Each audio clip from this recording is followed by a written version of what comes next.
Ngiphinde nginibingelele ngiphinde nginamukele eMakhaya TV. Kuyintokoza ngaso sonke isikhathi ukuthi ngiphinde ngihlangane nani bafethu nodadewethu. Cela niqhubeke nokusupporta le channel niyikhulise ikhula njalo and ngeke ngidele ukunibonga ngazi ukuthi nganibonga ngamagama athini bafethu ngokusikhulisa ngembono yenu ngama comment enu. Nanokuphila nje somndeni naseMakhaya TV siyakhula ngesikhulu isivinini. Ngiyabonga kakhulu. Cha futhi niqhubeke ni support Easy Bet bafethu Easy Bet ngihlezi ngisho ukuthi is the best. Ni join ukusebenzisa ilink engaphansi la. Easy Bet uzobe usuniphathela indaba ezimnandi kakhulu bafethu.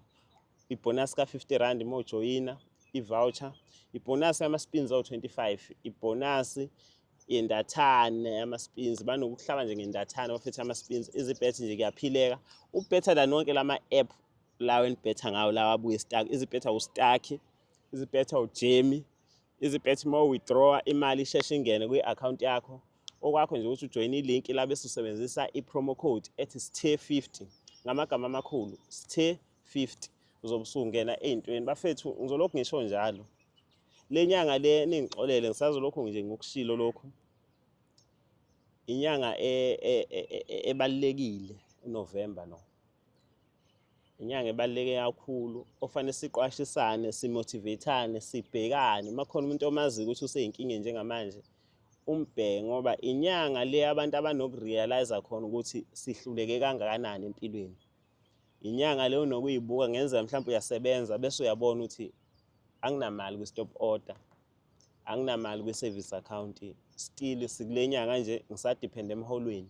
Abanye ngoba kuzo December ngeke bebonus mhlawumbe babonasa ngama birthday month abo usabonus usaqeda kodwa uyabona ukuthi inkinga nazo zezezimali seyixaka ukwenza. Ngithi ke bakhona abantu mhlawumbe abaxakekile okwangempela ukuthi idingo zangempela lokho abathi ngesingisi ama needs. Kodwa khona abantu abaxakekile abaxakeke ukuphusha i-charming, abaxakekele i-social status, abaxakekele ukubuka ukuthi ugqoka iteke kanjani. Bafethu engathi ungayigwema ngayo yonke indlela lezo zimo lezo ukuthi ngoba nakho uyasebenza mawufika ekhaya ngoba sizogoduka semakhaya fanele ubonakala ukuthi ugqokeni. Fanele ubonakala ukuthi uphuzani mawukuba uyaphuza. Fanele ubonakala ukuthi ugrose kangakanani. Nasemafamilini engathi singeke ngafakelana ipressure ngoba abanye abantu bayagaxela ngenxa ukuthi ipressure mhlawumbe uyithola emndenini. Amanye uyagaxela thothi yena ufuna ukuyogcwalisela abantu basemndenini wakhe, abantu abamthandayo keda ngenxa ukuthi yena ufuna ukuyibona ezingcono kunabo. Eyithole sesenkingeni. Baningi abantu njengamanje abazoya emabhenki bothatha ama loan. Le loan ayithathayo hayi ukuthi ufuna ukuyothenga izitini zokwakha cha. Uthatha i-loan ufuna ukuyothenga ikhavela, uthatha i-loan ufuna ukuyothenga abita, uthatha i-loan ufuna ukuyothenga igushi. Ngobani bafethu?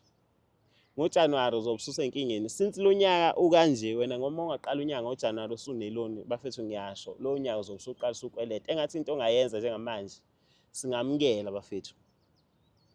Iphutha lokuqala kuze ulungise ukuthi wamukele ukuthi okay unyaka uhambanga kahle.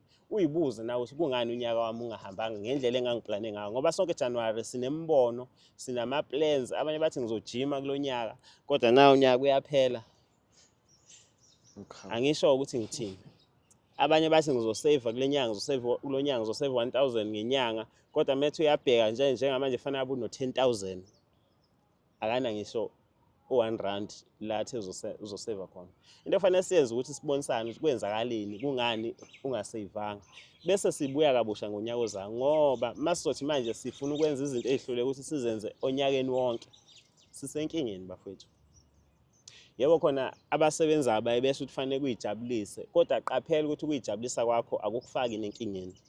And uyijabulisa ngoba kufanele ujabule noma ufuna ukuyijabulisa ngoba ufuna abantu bekubona ukuthi ujabule.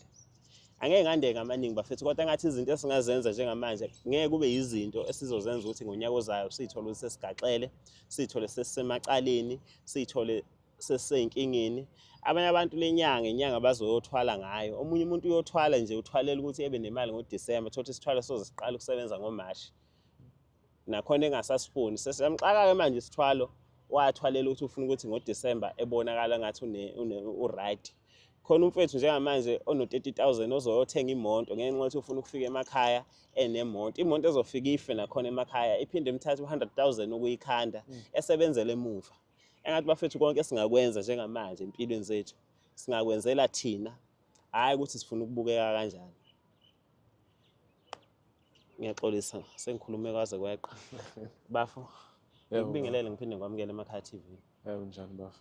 Hayi ngiyaphila mfethu. Ungixolele bafo. Kulezi insuku ngibhizi.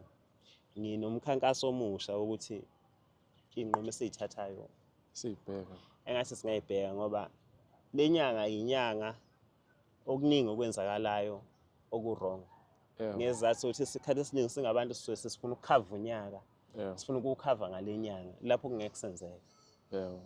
Abakwenzayo bagcina ngizokwenzela isibonelo. Ubuke ukuthi kule nyanga le imonto yemali izoshawa kangakanani la eSouth Africa.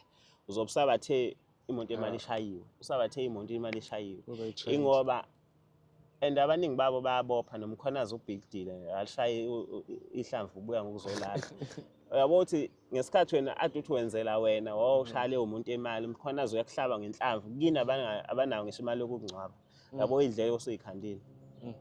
Kodwa mfethu indaba ayikho ngami iyohlezi ngawe mfethu. Yebo njani bhuti? Usibhalelile. Yebo. Sagcina sixhumene. Ngixolise nje ngokuthatha isikhathi sakho. Ngiphinde ngibonge ngokubekezela kwakho. Yebo ayikho ukuthi kugcina kwenzakaleni. Yebo. Kwenze njani mfethu? Hayi qale ngibingelele nami. Ngusabonga Manzini oswale engwangivuma. Engize ngayo la ukuthi ababukeli nawe bafo ungakwazi ukuthi ninikeze ama-advice ngalokho engizokusho manje bafo yabo. Okay. Yabo kuswela ngisamncane like ngikhulele nabazali. Okumnandi impilo ihamba kahle nje. Thola noma yini yonke lento emndenini sibaningi khona o-aunti o-cousin yonke lento leyo. Umuntu etotoswa nje kamnandi bafo. Okay. Wafika usuku lokuthi hayi umuntu uyoshiya abazali. Hayi engishiya abazali mhlawumbe kuphele boma 2 months yonke lento leyo. Inkinga ziqala ukushintsha. Qhubeke kanjalo ngihambe nge-high school ngifunde yabo izinto zami zayihamba kahle high school. Bahlephula amakhanda nje emndenini kodwa khona wagcina sokuthi hayi indlela engenza ngayo abasayithanda emndenini yabo. O-aunti. O-aunti yabo nomalume abanye ke abakhona. Kodwa abantu abaningi abafocusa kule ndlela engenza ngayo o-aunti abayithandanga. Ngenxa yokuthini? Ngenxa yokuthi ngangifocuse kakhulu endleleni ngoba like ngifuna ukuphumelela yabo. Ngoba ngazi kahle vele ukuthi ngoba nakho abazali bami sebengishiyile. Kumele ngifocuse nami ngikwazi ukuyinakekela. Ngingazi ukuthi bazongishintshelani kodwa kwaseqalile-ke ngendlela wasekwenza ngayo.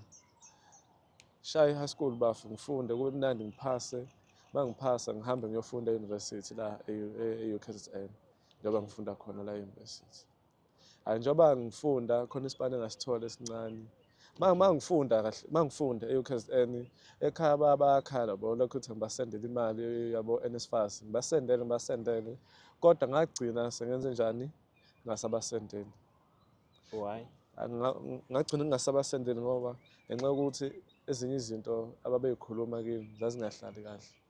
Bathi lokhu engikufundayo ngeke ungiphumelelise noma ngathola ngigraduate ini kodwa ngeke nje ngiphumelele. Abantu abaningi vele abantu abangaphumeleli noma kuthiwa sebegraduate yonke lento leyo.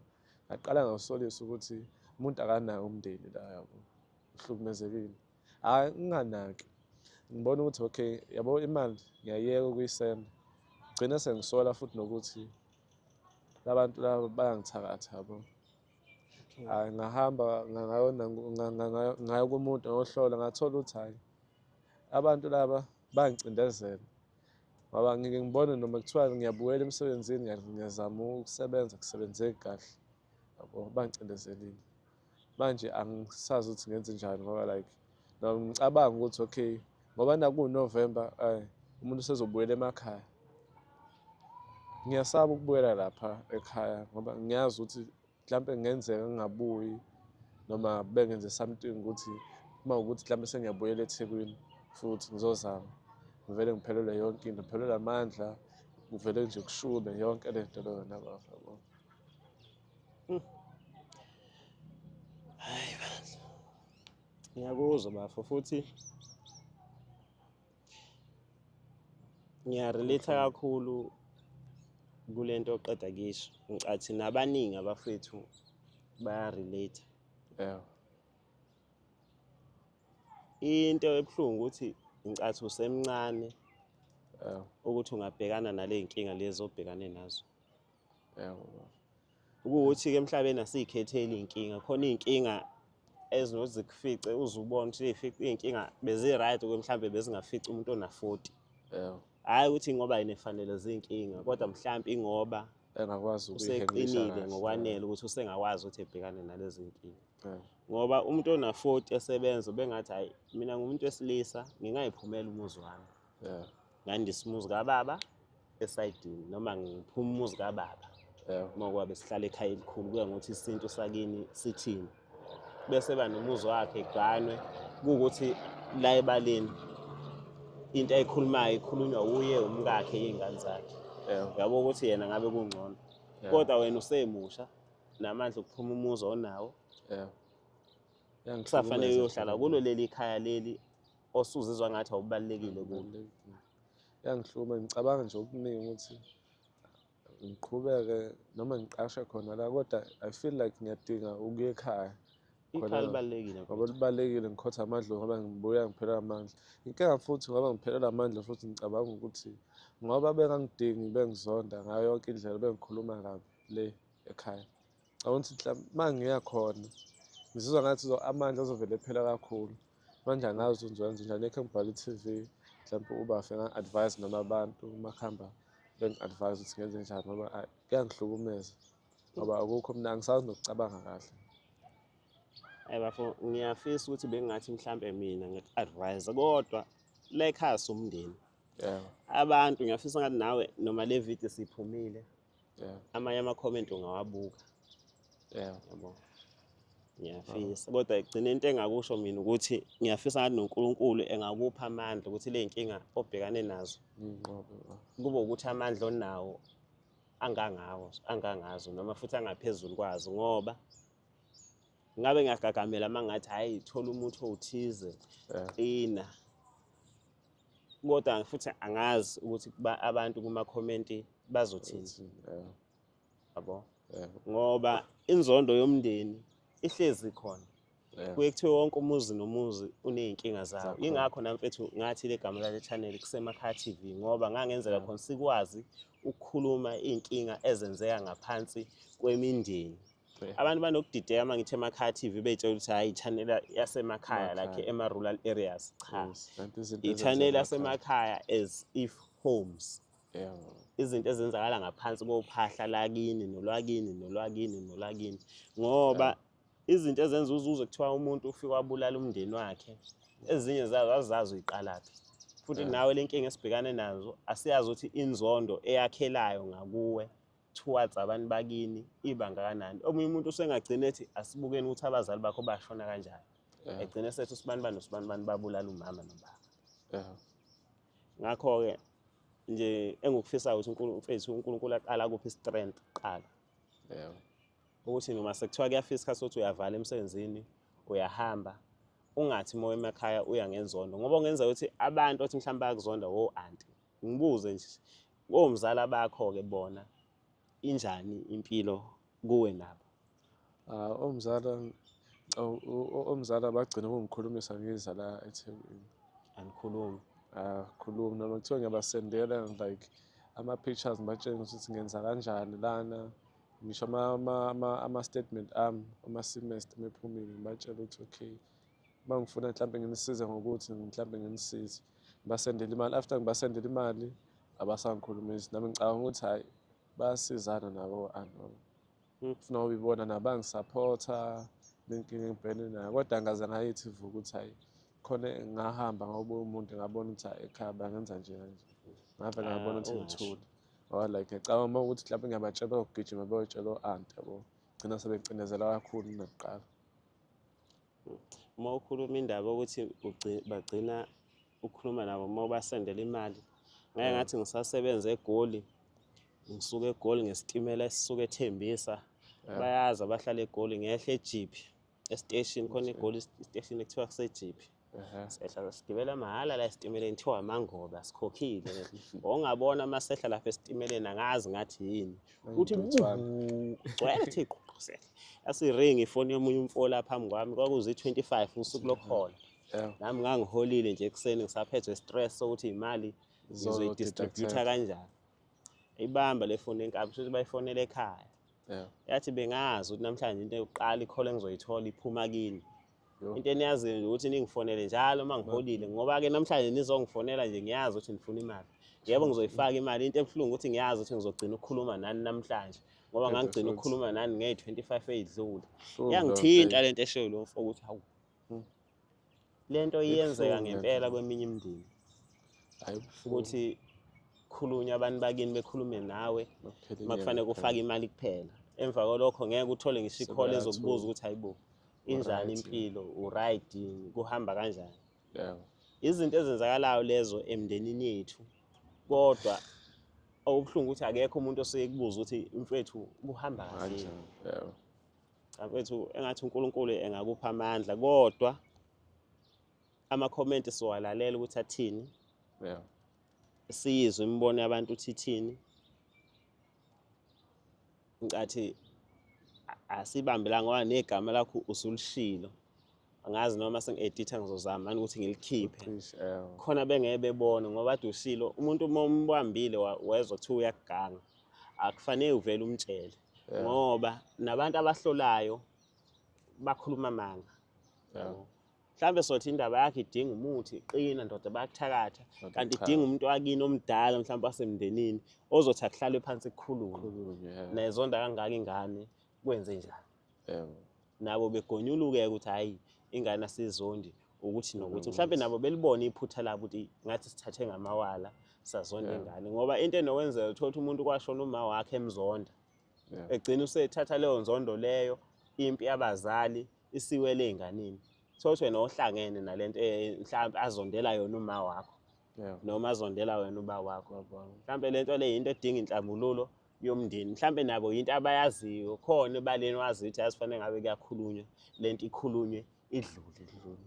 Kodwa ngesimo sokuthi manje nawe uyasaba ukuthi kube uye oqalayo ukuthi eqhumbuze ithumbu, nawe uthule.